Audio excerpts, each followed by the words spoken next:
يا أيها الذين آمنوا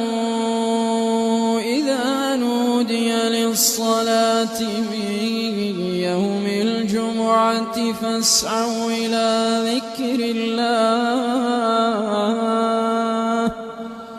وذروا البيع ذلكم خير لكم إن كنتم